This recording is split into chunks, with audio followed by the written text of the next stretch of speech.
Bien-aimés amis, chers frères et sœurs en Christ, c'est frère Franck qui vous parle depuis le centre missionnaire de Krefeld en Allemagne. Je vous salue d'une manière très spéciale dans le précieux nom de notre Seigneur Jésus-Christ. Nous réalisons que nous sommes arrivés dans un temps très spécial. Nous appelons ce temps, comme l'Écriture le dit, le temps de la fin. Et c'est comme ça que le message qui a été proclamé à toutes les nations doit être le message du temps de la fin. Cela doit être la parole originale de Dieu qui était dès le commencement. J'ai écrit une petite brochure avec le titre « Au commencement était la parole et non l'interprétation ». Et mes amis, si nous regardons à ce tableau, juste pour un moment, nous avons ici un dessin du temps depuis Adam jusqu'à maintenant et en fait, jusqu'à ce que le temps n'existe plus et que l'éternité commence. Si nous regardons à ceci, nous avons les premiers 1000 ans de Adam jusqu'à Enoch et encore 1000 ans d'Enoch jusqu'à Abraham et encore 1000 ans d'Abraham jusqu'à David et encore 1000 ans de David à Christ. Et maintenant, nous regardons en arrière dans les 2000 ans depuis que notre cher Seigneur est venu nous sauver. Bien-aimés amis, si vous connaissez les Saintes Écritures, vous comprendrez que notre Seigneur a dit d'avance ce qui allait s'accomplir avant sa venue, et aussi les prophètes dans l'Ancien Testament et les apôtres dans le Nouveau Testament ont déjà écrit, étant inspirés par le Saint-Esprit sur le temps de la fin. En fait, pour être honnête, les prophéties bibliques, la prophétie biblique parle particulièrement et en général de la première génération lors de la première venue de Christ et avec la dernière génération qui sera juste avant le retour de Christ. Si vous allez dans le Nouveau Testament, vous voyez que le Nouveau Testament a commencé avec l'accomplissement des prophéties bibliques. En fait, en retournant au Jardin d'Éden, dans Genèse chapitre 3, au verset 15, où la première promesse avait été faite que la semence de Dieu viendra par la femme et écrasera la tête du serpent. Et tout au long de toute la période de 2000 ans et encore 2000 ans, ensemble 4000 ans, dans l'Ancien Testament, les promesses et des promesses furent faites jusqu'au prophète Malachie au chapitre 3, que le Seigneur enverra son ange devant sa face pour préparer son chemin. Et quand le temps fut accompli, Dieu a veillé sur toutes ses promesses et prophéties et des prédictions, et toutes furent accomplies dans le temps, dans l'espace d'une génération. Depuis la naissance de Jean-Baptiste jusqu'à la naissance du Seigneur Jésus-Christ, du ministère de Jean-Baptiste jusqu'au ministère du Seigneur Jésus-Christ, à l'effusion du Saint-Esprit, au ministère des apôtres, dans l'Église du Nouveau Testament, vous pouvez aller d'une étape à une autre depuis la naissance de notre Seigneur, qui était l'accomplissement principal de toutes les prophéties de la Bible, de sa vie et son ministère, ses souffrances, sa mort, sa résurrection, son ascension au ciel, tout était déjà prédite et écrite dans la parole de Dieu, et quand le temps fut accompli, et bien sûr, toutes ces prédictions et ces prophéties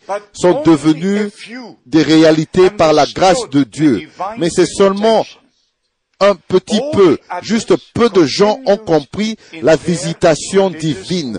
Tous les autres ont continué dans leur chemin religieux. En fait, si vous lisez dans Luc au chapitre 19, à partir du verset 41, notre Seigneur était un peu fâché et déclarant que le peuple d'Israël n'avait pas compris la visitation de Dieu en leur temps. Et il a prononcé le jugement. La chose principale, bien-aimés frères et sœurs, bien-aimés amis, en ce temps, c'est de comprendre ce que Dieu est en fait en train de faire maintenant. Et il fait toutes choses conformément à sa parole.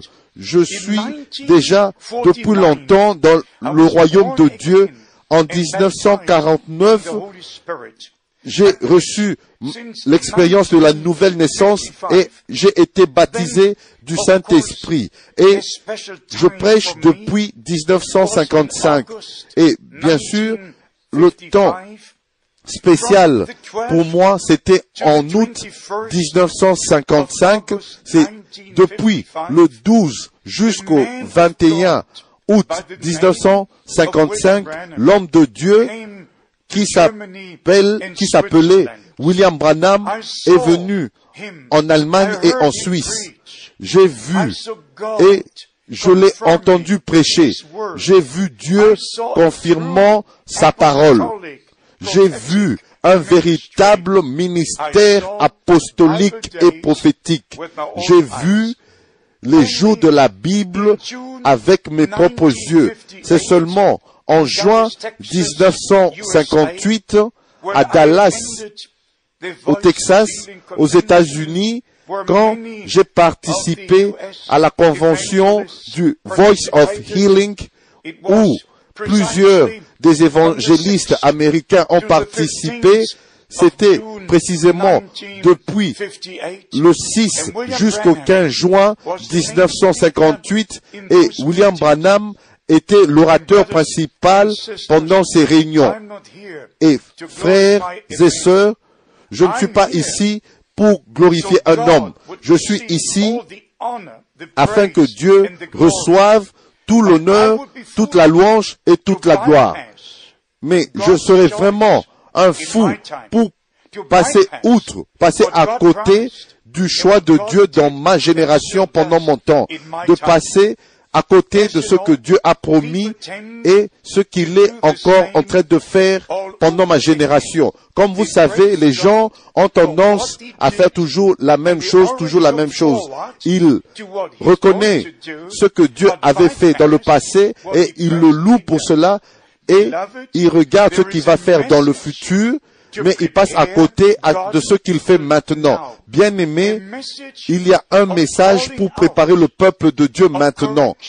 Le message d'appel à sortir, de correction, de s'aligner avec les enseignements véritables de la parole de Dieu. Ceci, bien sûr, inclut avec la priorité principale, la plus grande priorité, que Dieu est un seul. Dieu n'existe pas dans trois personnes individuelles qui parlent entre elles, qui s'aiment entre elles et qui partagent la puissance éternelle entre elles. Des trois personnes éternelles ne feront jamais un seul Dieu. Ils seront toujours trois dieux, pas moins, pas plus. non moins, non plus. Je me rappelle quelques années passées quand un homme jésuite qui venait des Pays-Bas est venu me visiter ici au centre missionnaire et il avait étudié 8 semestres et bien sûr, il m'a dit, frère Franck, je peux suivre tes enseignements parce que ils sont dans la parole de Dieu. Et puis, ces arguments sont venus et il a dit,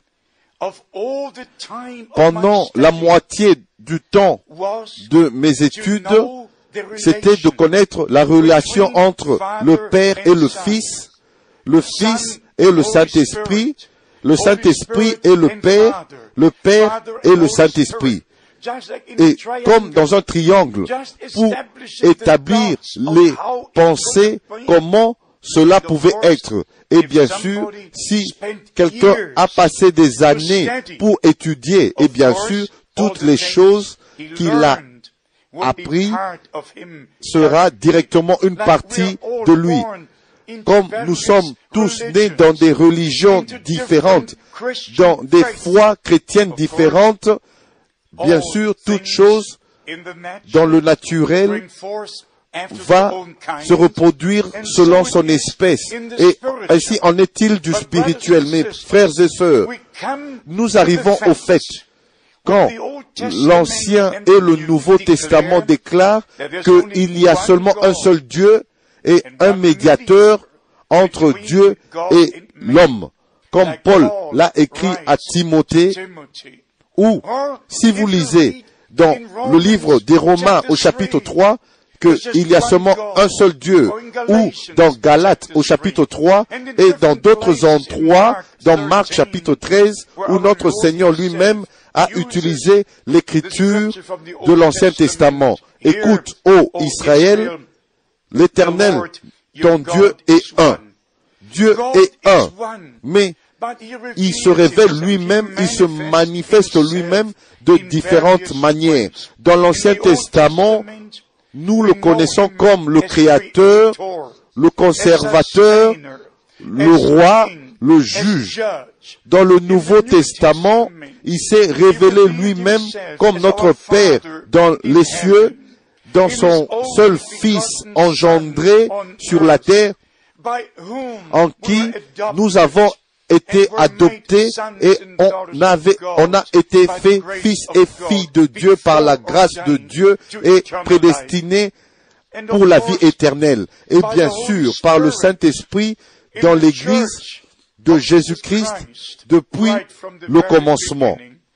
Alors Dieu au-dessus de nous, dans la relation de Père, et Dieu avec nous, dans son seul Fils engendré, et en nous par le Saint-Esprit. 3 manifestations différentes du même Dieu pour un grand objectif, pour nous ramener à lui-même, pour nous sauver et nous donner la vie éternelle, afin que nous puissions vivre éternellement. La deuxième partie est le véritable baptême dans le nom du Seigneur Jésus-Christ. Et là encore, nous devons retourner dans l'Ancien Testament, dans le livre des Psaumes chapitre 22, « Je publierai ton nom parmi mes frères ». Nous devons aller tout au long du Nouveau Testament et spécialement à l'évangile de Jean, où notre Seigneur Jésus-Christ a parlé du nom du Père. Glorifié, sanctifié, sanctifie ton nom, en s'adressant au Père au ciel. Allons dans Jean chapitre 17. Je leur ai fait connaître ton nom. J'ai fait connaître ton nom à ceux que tu m'as donnés dans le monde. Et puis, nous allons dans Matthieu chapitre 28, verset 19. Baptisez-les dans le nom du Père, du Fils et du Saint-Esprit. Et nous allons dans le livre des Actes au chapitre 2, verset 38. Repentez-vous et que chacun de vous soit baptisé dans le nom du Seigneur, dans le nom de Jésus-Christ pour la rémission de vos péchés. Bien-aimés, spécialement ceux qui ont prêché la parole de Dieu sont sortis de toute tradition, retournez à Dieu, retournez à sa parole, respectez l'ordre divin de Dieu. Penserez-vous que votre révélation doit être considérée plus grand que celle de l'apôtre Pierre ou l'apôtre Paul? Vous devez retourner aux enseignements originaux apostoliques parce que il y a la grande apostasie que nous voyons dans toutes les interprétations, nous voyons dans toutes ces voies égarées. Alors ceci est le temps de Dieu pour le peuple de Dieu et non pour avoir une nouvelle direction dans le christianisme, mais d'être redirigé dans la parole, dans les paroles originaux de Dieu qui étaient dès le commencement. De cette manière, Dieu a utilisé frère William Branham d'une manière très spéciale. Il n'avait pas seulement un ministère unique, mais il était un homme envoyé par Dieu avec la parole de Dieu pour le peuple de Dieu, pour nous ramener de nouveau là où était l'Église dès le commencement. Maintenant, en rapport avec le temps de la fin, nous devons regarder à Israël, nous devons regarder à Rome, nous devons regarder aux choses qui sont maintenant en train de s'accomplir partout sur la terre. Et si vous lisez Matthieu chapitre 24, là, notre Seigneur a parlé de toutes ces catastrophes différentes qui viendront sur toute la terre juste avant le retour de notre Seigneur Jésus-Christ. Mais c'est pas partout où on vit qu'il y a des tremblements de terre. Mais tous ont l'impression que quelque part quelque chose arrive et nous avons des informations. Parce que nous écoutons les informations, il y a aucun jour qui passe sans qu'il y ait quoi que ce soit qui arrive. Que ce soit des guerres ou des tremblements de terre, des inondations, des incendies, partout quelque chose se passe. Le monde, en fait, est en train d'être secoué. Il n'y a aucune solution pour tous ces problèmes qui existent maintenant sur la face de la terre. Et puis, dans Matthieu chapitre 24, verset 8, notre Seigneur a dit, tout ceci ne sera que le commencement des douleurs. Et aussi, il parle au verset 11 qu'il y aura des faux prophètes qui s'élèveront et séduiront plusieurs. Maintenant, nous devons comprendre que Dieu nous a promis un véritable prophète avant que le jour grand et terrible de l'Éternel arrive. Malachie chapitre 4, versets 5 et 6. Matthieu chapitre 17, verset 11.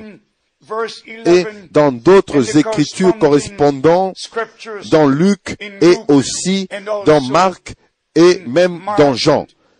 Bien-aimés, nous devons comprendre qu'il y a un faux prophète qui représente tous les faux enseignements dans l'apostasie. L'homme du péché, le fils de la perdition. 2 Thessaloniciens chapitre 2. Et si vous voulez aller dans 1 Jean chapitre 2, là, l'apôtre bien-aimé de notre Seigneur a parlé de la venue de l'Antichrist au singulier. Et il a dit, plusieurs antichrists sont déjà dans le monde. Maintenant, nous devons avoir l'inspiration divine et la révélation pour comprendre la sainte parole de Dieu. Parce que dans un verset, beaucoup de choses, des choses très puissantes peuvent être exprimées. Alors l'annonce était que l'Antichrist allait venir en pointant le temps de la fin où tout sera rassemblé et sera lié avec l'apostasie, représentant tous les faux enseignements, et bien sûr, parce que c'est le temps de la fin, le temps de l'appel à sortir du peuple de Dieu, la préparation de l'Église épouse, il doit avoir un véritable prophète avec les enseignements véritables de la parole de Dieu, et avec ceci, nous comprenons que ceci s'est accompli dans le ministère de frère William Branham. Et puis, il nous est dit dans Matthieu, chapitre 24, verset 24, qu'il y aura des faux Christ et des faux prophètes. Et bien sûr, ils diront, Christ est ici et Christ est là-bas. Et si vous allez aujourd'hui dans les pays, dans ce monde, et j'ai été dans plus de 130 pays, moi-même, je suis dans le ministère international depuis plus de 40 ans, partout. Dans chaque réunion, les gens prophétisent et disent, le Seigneur est présent, et ils donnent des prédictions, mais qu'en est-il de la parole de la prophétie qui est écrite dans ce livre qui ne permet aucune interprétation particulière?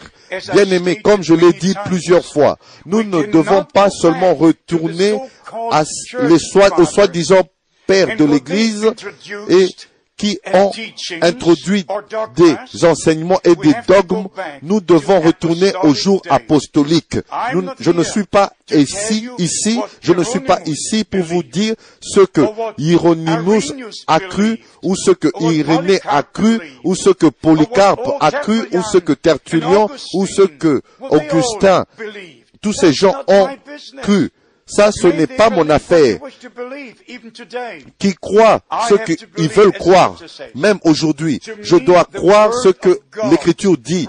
Pour moi, la parole de Dieu demeurera pour toujours. Et bien-aimés, frères et sœurs, ne soyez pas séduits.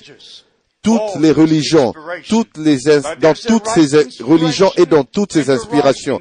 Mais il y a une bonne inspiration et une mauvaise inspiration. Et même si vous allez avec les faux prophètes et les faux prophètes, les véritables prophètes et les faux prophètes, c'est toujours l'inspiration. Les faux prophètes se sentent tellement merveilleux, ils se sentent tellement bons que tout le monde les embrasse, tout le monde les serre dans les bras, ayant même une bonne atmosphère autour d'eux. Je ne fais pas attention à n'importe quelle atmosphère. Je veux la présence de Dieu avec moi. Je veux la véritable inspiration du Saint-Esprit. Et bien sûr, si nous avons l'inspiration véritable du Saint-Esprit, alors nous croirons comme les apôtres ont cru, et nous allons enseigner comme eux ils ont enseigné, nous baptiserons comme eux ils ont baptisé, nous enseignerons de la même manière que eux ils ont enseigné. Bien-aimé, je dois prendre les choses d'une manière sérieuse parce que j'ai